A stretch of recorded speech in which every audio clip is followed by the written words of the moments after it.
अस्सलाम वालेकुम। उम्मीद करता हूं आप खैर वाफियत से होंगे। लास्ट लेक्चर में मैंने आपको एक्सरसाइज 4.1 कवर करवाई थी। उसके तकरीबन 3 सवाल कवर कराए थे। जो क्वेश्चन नंबर 4 है ना, वो आपको शॉर्ट्स की शक्ल में मिल जाएगा। वो आप वहां पे जाकर विजिट कर लें, वहां पे देख सकते हैं। ठीक है, इस लेक्चर में आपको क्वेश्चन नंबर 5, 6 और 7, मतलब इस लेक्चर में हम पूरी एक्सरसाइज को कवर कर जाएंगे। ठीक है, लेक्चर स्टार्ट करने से पहले अगर आप इस चैनल पे नए हैं, अगर आप इस चैनल पे नए हैं तो इस चैनल को सब्सक्राइब कर लें, बेल आइकन को जरूर प्रेस करें और इंशाल्लाह वीडियो आपको जरूर पसंद आएगी। वीडियो को लाइक करें, दोस्तों के साथ शेयर करें। एक्सरसाइज 4.1, ये जो फर्स्ट ईयर की न्यू मैथमेटिक्स बुक है ना, हम उसको लेके चल रहे हैं। उसका पहला चैप्टर मैं ऑलरेडी पूरा अपलोड कर चुका हूं। वो आप वहां पे चैनल विजिट करें, वहां पे जाकर देख सकते हैं। इंशाल्लाह आपको इंफॉर्मेटिव लेक्चर मिलेंगे सारे। और चौथा चैप्टर अभी हमने स्टार्ट किया हुआ है, उसके भी बेसिक्स में सारे अपलोड कर चुका हूं। इसका क्वेश्चन नंबर 3 तक सारा अपलोड हो चुका है। आज हम क्वेश्चन नंबर 5 को डील करेंगे। क्वेश्चन नंबर 4 आपको शॉर्ट्स की शक्ल में मिल जाएगा, वो आप विजिट कर लें। 5 में क्या कहते हैं? कहता है if A is equal to this, ये मैट्रिक्स उसने एक दे दिया 3x3 ऑर्डर का, देन फाइंड करें। फाइंड क्या करना है आपने?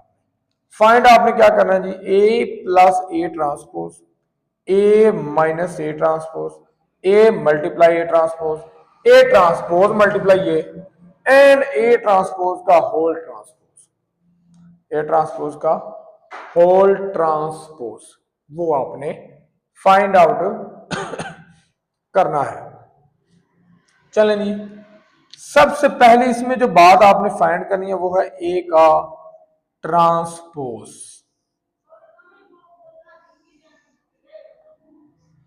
अगर आपने लास्ट लेक्चर्स को नहीं देखा और आपको ट्रांसपोज लेने का नहीं इल्म, तो आप पिछले वीडियोस को विजिट करें। वहां पे कंप्लीट मैंने कॉन्सेप्ट बताया हुआ है कि ट्रांसपोज क्या होता है, with the help of example. A matrix लिख लिया जी,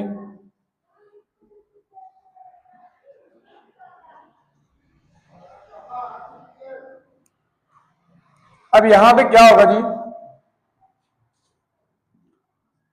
ट्रांसपोज का मतलब है रोज को कॉलम से तब्दील कर देना, रोज को कॉलम की शक्ल में लिखना। जैसे ये पहली रो है ना, तो इसे पहला कॉलम बना दें। दूसरी रो है ना, इसे दूसरा कॉलम बना दें। तीसरी रो है, इसको तीसरा कॉलम बना दें। ये है आपका जी ए का ट्रांसपोज। यहां से भी उम्मीद करता हूं आपका कॉन्सेप्ट क्लियर हो गया होगा, ट्रांसपोज क्या होता है। ठीक है, अब आपने करना क्या है? ए में ए का ट्रांसपोज ऐड करना है। आपने क्या करना है जी? ए में ए का ट्रांसपोज ऐड अप करना है। पहले आप लिखेंगे ए मैट्रिक्स -1 2 3 1 0 2 -3 5 3, इसमें आप ऐड करेंगे -1 1 -3 2 0 5 3 2 3। ठीक है, अब ऐड कैसे करते हैं ये मैं लास्ट में ऑलरेडी सिखा चुका हूं। ये चीजें ऐड कैसे किया जाता है मैंने लास्ट लेक्चर्स में आपको ये बताया था कि ऐड करने का क्राइटेरिया ये होता है कि फर्स्ट एंट्री को फर्स्ट एंट्री के साथ ऐड अप किया जाता है, सेकंड को सेकंड के साथ ऐड अप किया जाएगा, थर्ड एंट्री को थर्ड एंट्री के साथ ऐड अप किया जाता है। अच्छा, अगर आपसे पेपर में ये कॉन्सेप्चुअल क्वेश्चन पूछ लिया जाए, क्या हर 2 मैट्रिक्स ऐड होते हैं, तो क्या रिप्लाई होगा आपका? कमेंट सेक्शन में बताओ। आप कमेंट सेक्शन में बताएं कि आपका क्या रिप्लाई होगा अगर आपसे वो ये पूछ ले कि हर 2 मैट्रिक्स ऐड हो सकते हैं। क्योंकि लास्ट लेक्चर में मैंने आपको बताया था हर 2 मैट्रिक्स मल्टीप्लाई नहीं हो सकते, मल्टीप्लिकेशन का क्राइटेरिया बताया था। इसी तरह एडिशन का क्राइटेरिया भी है। अब आप अपना कॉन्सेप्ट थोड़ा सा लड़ाएं और मुझे बताएं क्या हर 2 मैट्रिक्स ऐड हो सकते हैं? कमेंट सेक्शन में बता दें। -1 दोनों प्लस कर रहे हैं ना, तो माइनस माइनस प्लस होंगे तो -2 आएगा। 2 + 1 3 आएगा। 3 - 3 0 हो जाएगा, क्योंकि प्लस है तो साइन तब्दील नहीं हो रहा। 1 + 2 3 आएगा। 0 + 0 0 आएगा।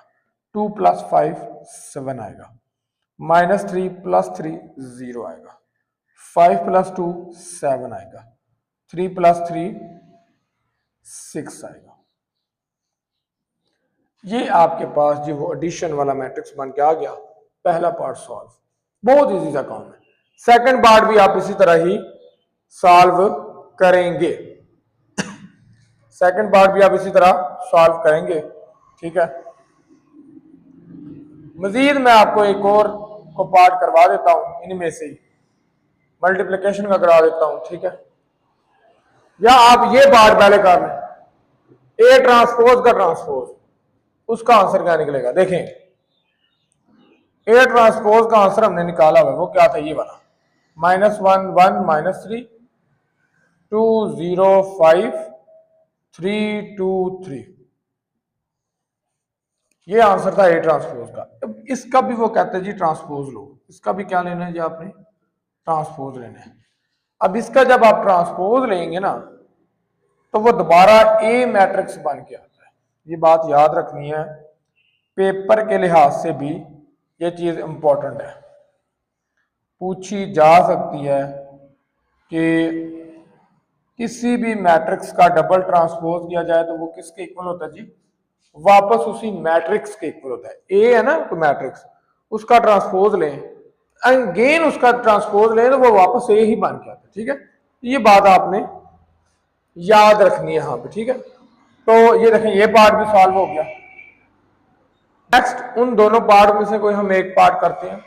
मैंने ये वाला पार्ट चूज कर लिया, ए ट्रांसपोज को मल्टीप्लिकेशन। मल्टीप्लिकेशन आपको पता मैंने लास्ट में सिखाई थी। फर्स्ट रो को पहले किससे मल्टीप्लाई करते हैं जी, फर्स्ट कॉलम के साथ। -1 को -1 से मल्टीप्लाई करेंगे तो +1, प्लस 2 को 2 से करेंगे तो 4, 3 को 3 से करेंगे तो 9।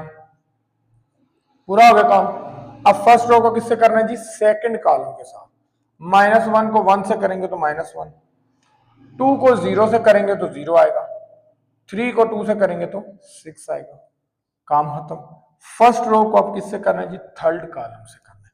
-1 को -3 से करेंगे तो 3 आंसर आएगा। मल्टीप्लाई कर रहे हैं हम, ये बात याद रखिए। 2 को 5 से करेंगे तो 10 आंसर आएगा। 3 को 3 से करेंगे तो 9 आंसर आएगा। Is it clear. इसी तरह दूसरी रो को फर्स्ट कॉलम से, सेकंड कॉलम, थर्ड, इसी तरह वो मल्टीप्लाई करके लिखना है, ठीक है। तो वो आएगा जी -1 + 0 + 6, ठीक है। नहीं ठीक है, 1 + 0 + 4 -3 + 0 + 6, ठीक है। अब इसी तरह थर्ड के लिए भी यही काम करना है।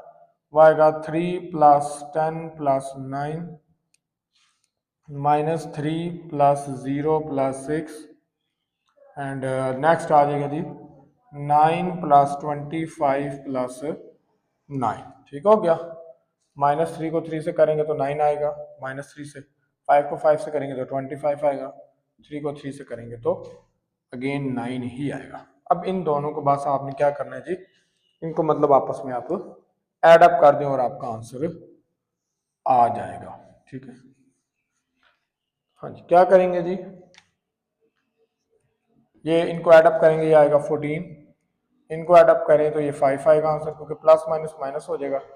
इनको ऐडअप करेंगे तो कितना आंसर आएगा 22, इनको करेंगे तो कितना आएगा जी 5, इनको करेंगे तो 5, उनको करेंगे तो 3, ये करेंगे तो वापस 22 आएगा, ये करेंगे तो 3 और वो करेंगे तो कितना आएगा 9 और 9 18, 18 में 5 किया तो 23, 23 में 20 ऐड किया तो 43, ये 43 आएगा। तो ये आपका आएगा जी, ए को जब आपने ए के ट्रांसपोज से मल्टीप्लाई किया तो उसका आंसर ये बनता है, ठीक है। अब आपने नेक्स्ट इसका पार्ट खुद करना है। अब आपने ए ट्रांसपोज को पहले रखना है और ए को बाद में रख के मल्टीप्लाई करना है। उसका आंसर देखिए क्या आता है, पॉसिबिलिटी उसका आंसर डिफरेंट आएगा, ये नहीं आएगा, ठीक है। नेक्स्ट क्वेश्चन देखें जी। नेक्स्ट क्वेश्चन नंबर 6 है। क्वेश्चन नंबर 6 में एक इक्वेशन हमने सॉल्व करनी है, ठीक है। क्वेश्चन नंबर 6 में हमने एक इक्वेशन सॉल्व करनी है। ले जी, मुश्किल तो है कोई नहीं इक्वेशन सॉल्व करनी। इक्वेशन है जी, क्वेश्चन नंबर 6 में हमने इक्वेशन सॉल्व करनी है। A square minus 5a plus 4i minus X is equal to 0, ठीक है। Minus X is equal to 0, यहां से हमने x की वैल्यू निकालनी, मतलब x मैट्रिक्स बनाना है हमने, ठीक है। ये 0 यहाँ पे ना वो सिंपल ये 0 नहीं है, ठीक है। यहाँ पे आपने ये नहीं समझना कि ये सिंपल एक 0 है, ये 0 मैट्रिक्स है, या इसे नल मैट्रिक्स कहते हैं, ये वो है, ठीक है। यहां से आपने क्या करना है जी, आपने x मैट्रिक्स बनाना है, x मैट्रिक्स आपने बना के लाना है यहाँ पे, ठीक है। 6 में तो देखें जी, करते हैं। और ए मैट्रिक्स उसने गिवन दिया हुआ जी, ए मैट्रिक्स आपके पास है 2 0 1 2 0 1 2 1 3 1 माइनस 1 0, ये ए मैट्रिक्स है, ठीक है। सबसे पहले आप क्या करेंगे जी, ए स्क्वायर फाइंड करेंगे। सबसे पहले ए स्क्वायर, ए स्क्वायर का मतलब है ए मैट्रिक्स को ए से ही आपने मल्टीप्लाई करना है, ये है ए स्क्वायर का मतलब। ए स्क्वायर का क्या मतलब है जी, ए को किससे मल्टीप्लाई करना है, ए के ए से ही मल्टीप्लाई करना है। तो मल्टीप्लाई करेंगे जी, क्या आएगा answer, 2 2 jar 4, 0 plus 1, 2 0 jar 0, 1 0 jar 0, और ये आगे कितना आएगा जी, -1, ठीक हो गया। वही रो और कॉलम वाला कॉन्सेप्ट है, ठीक है। फिर आगे 2 1 जार 2, 0, और इसको जब इससे करेंगे तब भी क्या आएगा जी, 0, ठीक है। अब सेकंड रो की बारी है, तो 4 2 plus 3, 0 plus 1 minus 3, 2 plus 3 plus 0, 2 minus 2 plus 0, 0 minus 1 plus 0, 1 minus 3 plus 0, ठीक हो गया। ये मैंने डायरेक्टली उसको सॉल्व कर दिया, ठीक है। अब यहाँ से आपने ए स्क्वायर का क्या लिखना है जी, आंसर लिख लेना बस। यहाँ से क्या आएगा जी, ए स्क्वायर का आंसर, ए स्क्वायर का आंसर बन के आएगा जी 5 माइनस 1 2 5 और ये 9, ये -2, ये 5, ये आएगा 0, ये -1, और ये कितना आएगा जी, -2। ये आपका ए स्क्वायर का क्या आ गया जी, आंसर आ गया, ठीक है। ये ए स्क्वायर का आंसर आपका। अब ये आंसर आपने इस इक्वेशन में पुट कर देना, ठीक है। करते हैं जी पुट। इक्वेशन जो लिखी हुई, इक्वेशन क्या है जी, A square minus 5a plus 4i minus X is equal to 0। 0 mean 0 matrix है यहाँ, ठीक है। तो इस इक्वेशन में लगाएंगे जी, ए स्क्वायर की जगह हम ये मैट्रिक्स लिखेंगे, 5 माइनस 1 2, 9 माइनस 2 5, 0 माइनस 1 -2, ठीक हो गया। माइनस 5a, 5a का मतलब है ए मैट्रिक्स को 5 से मल्टीप्लाई करना है। तो मल्टीप्लाई का मतलब है जब स्केलर नंबर मल्टीप्लाई करना हो ना, तो फिर उस मैट्रिक्स की हर एंट्री से मल्टीप्लाई करना है। तो 2 5 10, 0 5 10 5 15 5 -5 और 0 आएगा। नेक्स्ट है प्लस 4i, 4i का मतलब है आइडेंटिटी मैट्रिक्स को 4 से मल्टीप्लाई करके लिखना है, प्लस आइडेंटिटी मैट्रिक्स यहाँ पे ऑर्डर 3/3 का आएगा, क्योंकि ऑर्डर 3/3 का चल रहा है, तो वो आएगा 4 0 0 0 4 0 0 0 4, ठीक है। और minus X is equal to 0, ठीक है। चलो 0 मैट्रिक्स है ये, ठीक है। आइडेंटिटी मैट्रिक्स आपको पता होता है 1 0 0 0 1 0 0 0 1, तो 4 से सिंपली हमने इसको मल्टीप्लाई कर दिया, ठीक है। अब क्या करना है जी, क्या करना है जी, इसमें से इसको माइनस कर दें और फिर ऐड कर दें, या पहले क्या करें जी, इन दोनों को ऐड अप कर दें, ठीक है, और इसमें से देन माइनस कर दें, ये अब आप कर लेंगे, ठीक है। वो जो भी आंसर आएगा, क्या करना है जी, जो भी आंसर आएगा, ये तो इधर माइनस और उधर जाके प्लस हो जाएगा, वो एक्स का आंसर होगा। वो क्या होगा जी, एक्स का आंसर। क्योंकि देखें ना, ये 0 मैट्रिक्स है ना, तो 0 मैट्रिक्स में जो मर्जी ऐड करो फर्क नहीं पड़ता, तो यहां से वो आंसर आ जाएगा। वो अब आप खुद इंशाल्लाह कर लेंगे। तो मेरा काम था आपको हिंट दे के चलना कि ये इस तरह करना, ठीक है। नेक्स्ट आप कर लेंगे। नेक्स्ट क्वेश्चन नंबर जी हमारा है 7। नेक्स्ट क्वेश्चन नंबर 7 है, इस एक्सरसाइज का लास्ट क्वेश्चन है, इंपॉर्टेंट भी हो सकता है, ठीक है। उसमें ये कह रहा है कि ए और बी अगर दो मैट्रिसेस हैं, कोई भी दो, ठीक है, और गिवन हमें क्या है, गिवन हमें ये है कि ए बी को अगर मल्टीप्लाई करें तो बी आंसर मिलता है, बी ए को मल्टीप्लाई करें तो ए आंसर मिलता है। हमने ये चीज शो करनी है कि A square plus B square ये इक्वल होगा ए प्लस बी के, ठीक है, ये हमें शो करना है। तो देखें जी शो कैसे हुआ है। सबसे पहली बात तो हमें गिवन में ये चीज है, तो ये हमने लिख लिया। हमने क्या किया, पोस्ट मल्टीप्लाई किया ए को। पोस्ट मल्टीप्लाई और प्री मल्टीप्लाई ये दो चीजें होती हैं। प्री मल्टीप्लाई होता है पहले मल्टीप्लाई करना, मतलब कि, और पोस्ट मल्टीप्लाई होता है बाद में मल्टीप्लाई करना। जैसे फॉर एग्जांपल मैंने लिखा है पोस्ट मल्टीप्लाई बाय ए, इसका मतलब है ए को आपने इस इधर रख के मल्टीप्लाई करना है, बाद में रख के, ठीक है, बाद में रख के। और अगर प्री मल्टीप्लाई होता तो इसका मतलब ए को आपने इधर रख के मल्टीप्लाई करना था, इधर पहले, ठीक है। ये दो कॉन्सेप्ट होते हैं। तो पोस्ट मल्टीप्लाई किया मैंने ए के साथ, ठीक है।